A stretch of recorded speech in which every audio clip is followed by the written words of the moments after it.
3 tetor, ngriuni për kombin tuaj.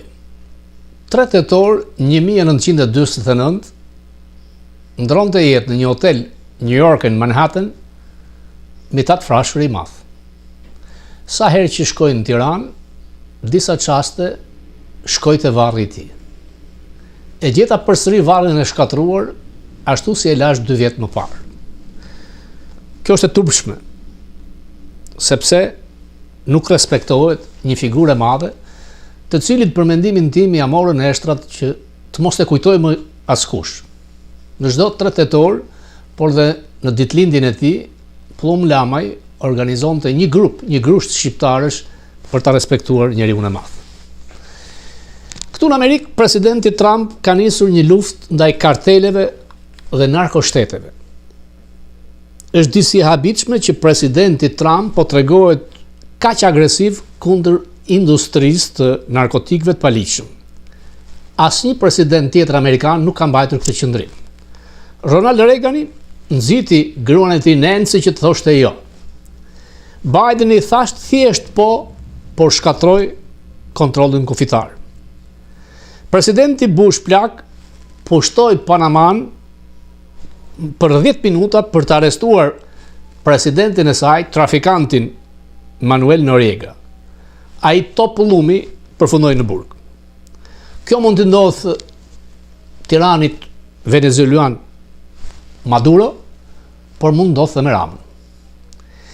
Ndaj Meksikës dhe Shqipërisë është pak më e vështirë, por ndërthurja e Ramës e qeverisë së tij me kartelet e Sinolaos janë hetuar me kohë nga numri 2 i FBI, Don Bongino. Unë i kam thënë Ramës me kohë që eja në New York, Don Bongino është vegetarian.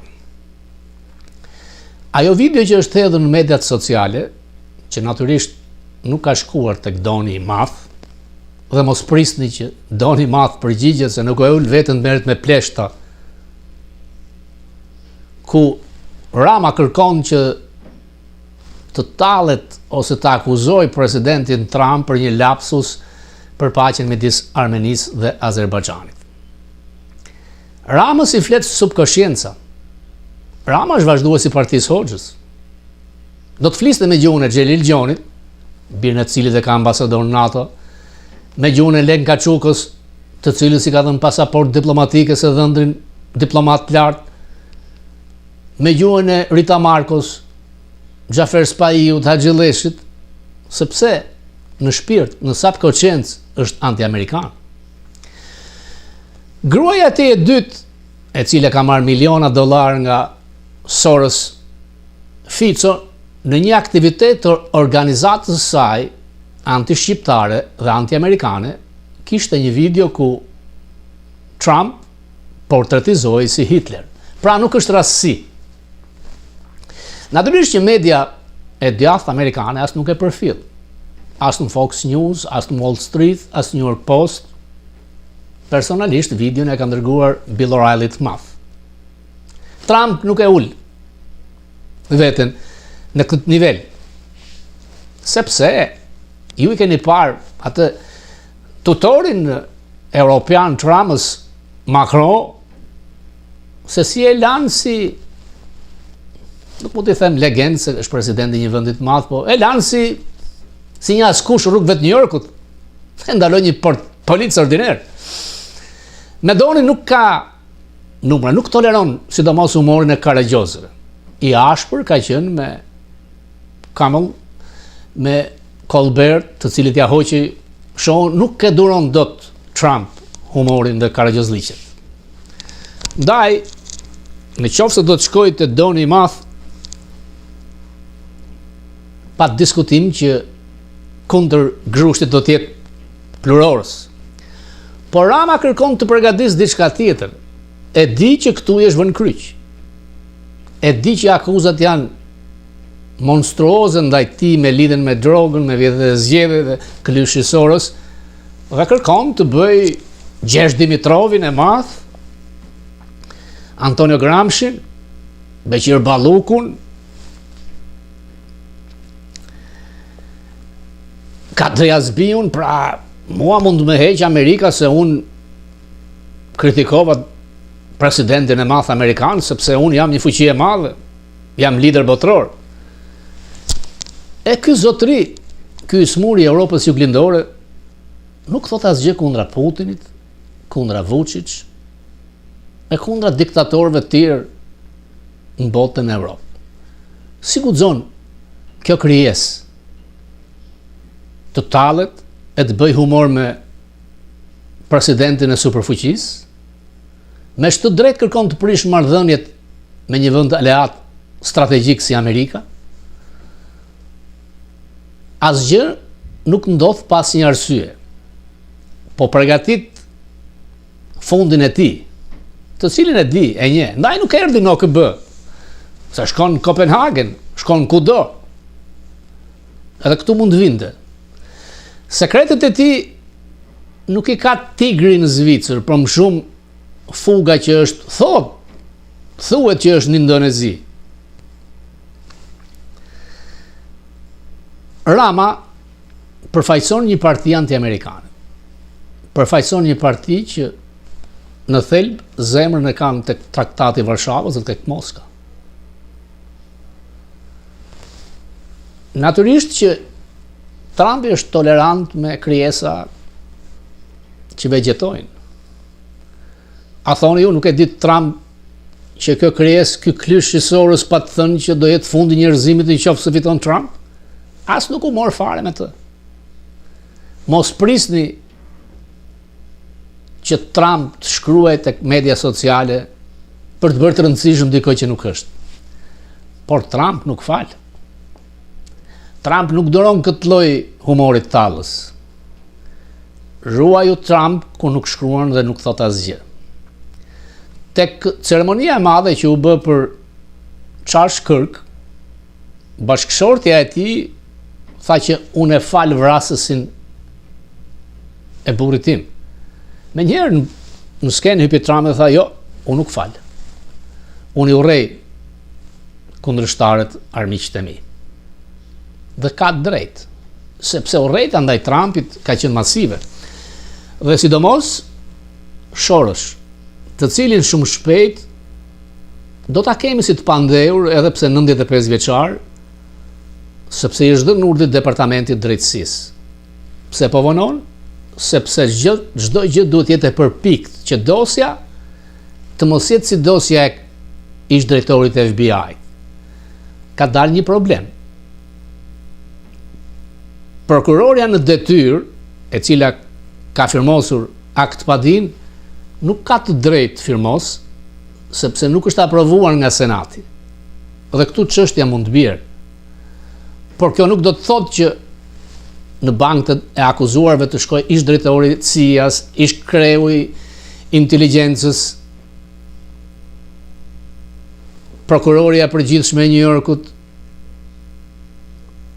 dhe larg qoftë ndaj Madurës, por dhe të sëmurit global të Europës Juglindore, do të sillen siç sillen me trafikantët, kartelet dhe grupet terroriste.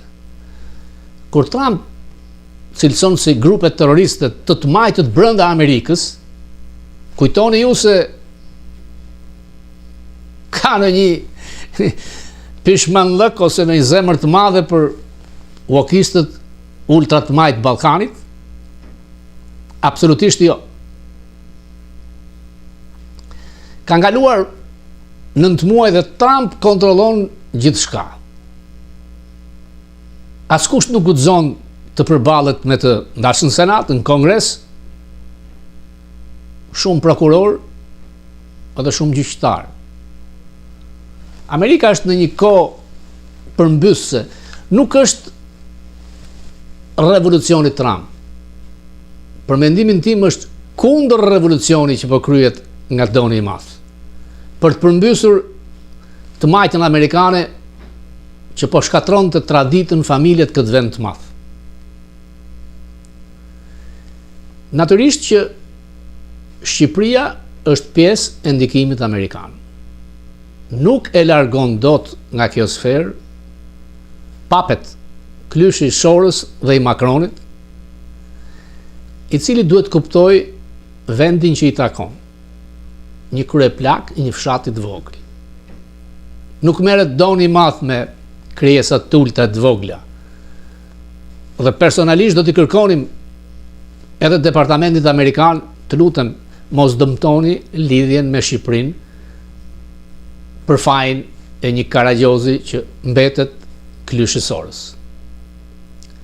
Dhe ju fola diçka për një figurë të madhe të gazetarisë sportive, Ahmet Sqari, sepse ishte 2 tetor kur për herë të parë në vitin 1983 nisi ai emision ndriçues nga njëra ndeshje në tjetrën. Ishte një dritare e madhe e hapur në atë burg të medias të kontrolluar. Unë kam qenë student, do ja di për nder Sqarit që më hapi mikrofonin. Mikrofonin në fakt magjik ma ka hapur Xhelil Aliu kur kam qenë fëmijë, ka dhënë teatret e fëmijëve, por gazetar profesionist përmes Sqarit të madh. 2 gjëra kishte live, direkt në radio televizion. Lajmet dhe ndeshjet e futbollit. Edhe festivali nuk jepi direkt. Edhe kongresi i partisë nuk jepi direkt. Pra, ndaj nesh që flisnim thjesht për futboll, ishte një besim i madh. Nuk ishim çmendur që të thonim ose të bënim ndonjë gjë kundra regjimit në radio, se thjesht sport ishte dhe ne e dashuronim dëgjuesin ton. Por përsëri them, si na lejonin direkt. Po fundit ndeshja e futbollit pas u dha direkt, nuk kishte emocione. Dhe Sqari, kjo figurë e madhe e gazetarisë sportive, ka qenë heroik. Ju nuk e dini se si transmetonim ne. Përmes linjave ajrore. Kishin modifikuar disa radio Iliria teknikët mjeshtror për t'i bërë si transformator për të dhënë sinjalin. Mua më dërgonin në përrethe. Në Burrel, Kuçov, në Vlorë, në Lushnjë, në Lezhë, rrallë edhe në Tiranë, Fatimath. Kur transmetoje në Tiranë, kënaqesh sepse dëgjoje sikur flisje ti, zëri yt. Kurse me këto radio Iliria, sa herë që ktheja në darkë, dëgjoja rubrikën sportive, it's me, a jam unë, zëri duket tërësisht ndryshe. E falenderoj Sqarin. E falenderoj jo thjesht për mua që më hapi rrugën në këtë profesion, por sepse dha një dritare, diçka ndryshe. Do me thënë, ne, dëgjuesi, emancipoj. Kishte komentator Belova, eloquent Gjergo, Ficon Gjirokastër, pasionant si Velirada, Allkjan Elbasan, Qesjan Durrës, Shkodra Korça dhe Gjirokastra kishin ato radiot e tyre lokale dhe ishin më zotninj sepse transmetonin plot në vendet e tyre. Unë kam nostalgji për atë kohë, mbase do të kthehem. Kam qenë me fat. Kam intervistuar Franz Beckenbauerin, Paul Breitner, Tomaszewskin, Linekerin, Bobby Robson, Shilton, Trevor Brooking. Sa një dritare e madhe, që ashtu tinës duke dëgjuar tek BBC-a për sportin nga Teraj, dëgjonim edhe për atë lloj politike ndryshe nga vendi ynë që ishte i mbyllur, por që filloi të hapej mas 85-s, të jemi real. Thank you, Mr. Sqari. Ju falenderoj.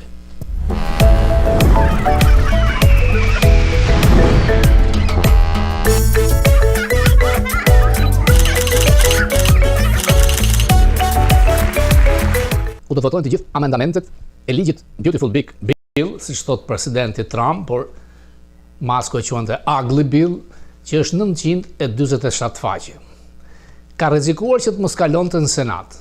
Kaloi 51 me 49. 2 senatorë kundërshtuan, por ishin 4 senatorë tjerë që mbas pazareve në orë të fundit, billi u bllokua 3 orë, kërkojnë një gjuhë tjetër lidhur me Medicaid. Pra, emigrantët të mos marrin inshurancë shëndetësore falas nga shteti federal, por do të paguhet nga, le të themi, shteti i New Yorkut ose shteti i Texasit jo. Pra, Johnson dhe Scott, të cilët patën takime me presidentin Trump, thanë që nuk duhet të lejojmë që shtetet blu të kenë favore ndaj shteteve të kuq. Shtetet e kuq, janë red states, janë republikanët. Lidhur me konfliktin e Iranit dhe Izraelit, presidenti Trump ka qenë i ashpër me gjuhë të egrë ndaj Ayatollah.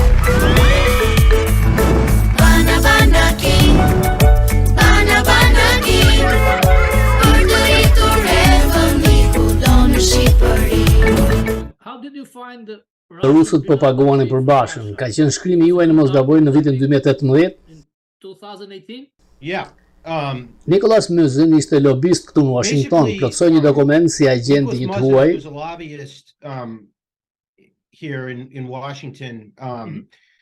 Filed a Foreign Agents Registration Act document that Dhe shkruante se paguaj nga Binjata Trade dhe thoshte se ishte një kompani skoceze. Scottish company.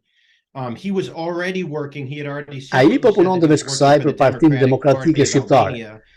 Te formulari Binatës shkruaj se i pagoi për punën lidhur me PD në afro $100,000.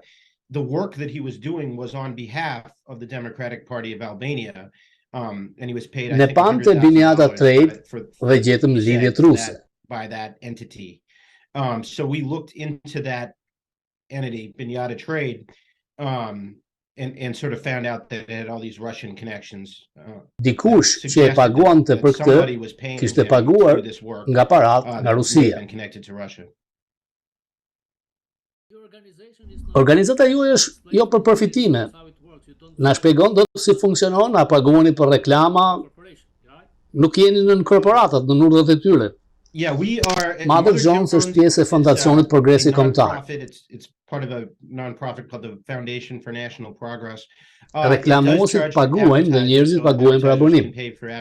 Në ligjet e taksave amerikane jemi jo për përfitime. Pra, nuk ekzistojmë që të bëjmë para, por nuk mbajman, jo partizan. It's like a charitable organization or something with a purpose-driven organization. Non-partisan, however. I understand. E kuptoj, lexoj shpesh dhe marr informacion nga ju. Së fundmi keni shkruar se ka një lidhje mes McGonigal dhe hetimeve të Nick Musin. Mund të na flisni diçka më shumë rreth kësaj, si lidhen? FBI case and Nick Musin. A little bit. Yeah, so McGonigal was indicted in New York dhe the Washington, United States, DC. in New York and in Washington. So New York he was charged with Dy çështje më vete. Në New York, sepse ka dhënuar ligjet duke ndihmuar oligarkun rus, pa sukses, të mënjanonte sankcione. Te padia tjetër, pa treguar në formular, ka udhëtuar në Shqipëri dhe është takuar me kryeministrin Rama. While still working for the FBI, had without disclosing it to his seniors there, had traveled to Albania. He met with Prime Minister Rama there, and that he Dhe kishte një lidhje me një ish oficer shqiptar spionimi. former Albanian Ai jeton në New Jersey. agent who is now apparently retired from that work at least and lives in New Jersey. Emri i tij është raportuar si Neza. Ai ka paguar McGonigal $225,000 cash. Paid McGonigal large amounts of money, $225,000 in cash payments. He claims that it was both of them claim. Thonë se ka qenë për përdorim personal. Por mbasi merr këtë pagesa, McGonigal përdor pushtetin e tij në FBI të nisë një tim. An investigation into lobbying by Ndaj një lobisti pa emër që po bënte lobbying kundër partisë Ramës. Rama's party. So we don't know 100% Nuk jemi 100% sigurt, por ai është Musin që po punonte për PD-n. So that is a indication that Është një ndikim se po hetonin mbase edhe të lidhjet ruse që po hetonin edhe në ne. That we didn't know about at the time. Ne nuk e dimnim atë kohë. FBI po hetonte paralel me raportimin That ton. was sort of parallel to the reporting that we did, and also some other people reported a bit on this stuff. That mean that Thotë kjo se çdo gjë është bërë brenda ligjit, se FBI nuk doli me akuza pa ditë ndaj tij. Jo, No, I mean, është e that's papërshtatshme. improper. Sipas you can't- padis, you McGonigal cannot be- përdori Nezën si dëshmitar McGonigal, kryesor. according to the indictment, Kjo është tërësisht e paligjshme. NASA as a key witness Informant. in the investigation. That's completely improper. You can't be accepting payments from someone who Ti nuk stands to mund pranosh benefit from the pagesën nga investigation dikush that you're launching. që mund të përfitojë nga hetimi që ti po nis. Ti nuk mund të mos tregosh lidhjet me personat që përfitojnë. Kjo është tërësisht e korruptuar. So it's a huge black eye for the FBI here. Sipas akuzave, është një goditje e madhe, një sy në zyrë për FBI. Padia merret shumë me oligarkun rus, por puna lidhur me Shqipërinë, kur ai ishte në FBI, kjo është më e keqja. Ky është një skandal i madh, turpërues për FBI-n dhe agjencitë amerikane jetuese në përgjithësi. Kur ne flasim këtu për korrupsionin, për në vendet e tjera, ne dukemi të turpëruar nga ky korrupsion i një zyrtari të lartë FBI. A mund të shpjegosh se si funksionon juria e madhe? Është një akt padi me 7 ose 8 faqe dhe kryeministri shqiptar përmendet 6 ose 7 herë. A mendon se janë ndaluar hetimet ndaj tij apo vazhdojnë? Hetimet vazhdojnë. Ai është akuzuar tani. Do të kemi një çështje në gjyq. This will now be a court case. And either there'll be a settlement in the case or he'll Ose go do to të ketë trial. marrëveshje, ose do të kemi gjyq. Kjo na ndihmon ne gazetarëve se do dalin shumë informacione. Mbrojtja e tij do nxjerrë informacione në favorin e tij. Shpresojmë se do mësojmë shumë.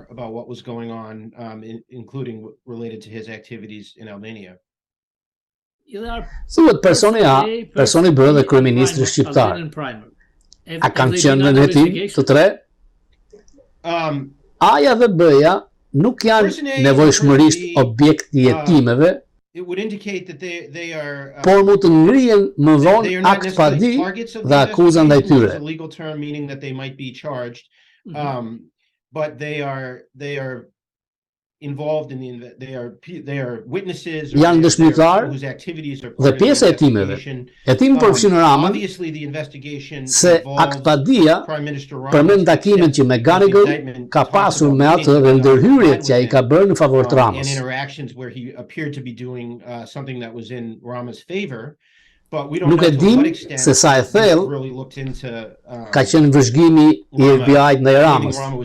Diçka përtrej lidhjeve që Rama bënte me McGonigal. Nga imuniteti diplomatik duhet të kenë qenë më të kujdesshëm që ta zgjeronin mandatin e tyre ndaj tij. A mund ta thrasin si dëshmitar në gjyq? Mund ta thrasin, por ai mund të ketë dhe imunitet diplomatik, mund të thotë se për arsye diplomatike nuk do të marrë pjesë.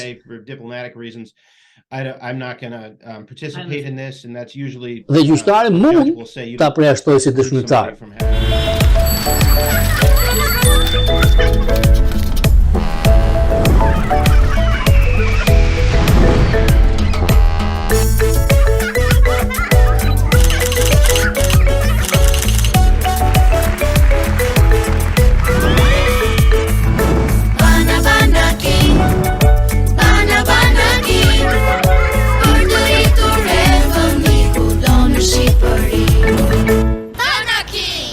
Kudo në Shqipëri.